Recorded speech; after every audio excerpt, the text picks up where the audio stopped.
let me show you how to turn off background app refresh on iOS 18.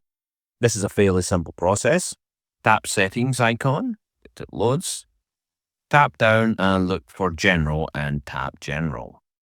Swipe down until you find background app refresh. Tap that.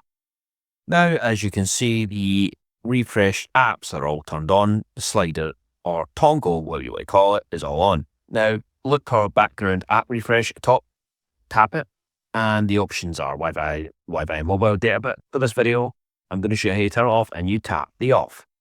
Tap back. As you can see, it has been turned off for all the apps that are currently available on my phone. And that is how you turn off background app refresh on iOS 18.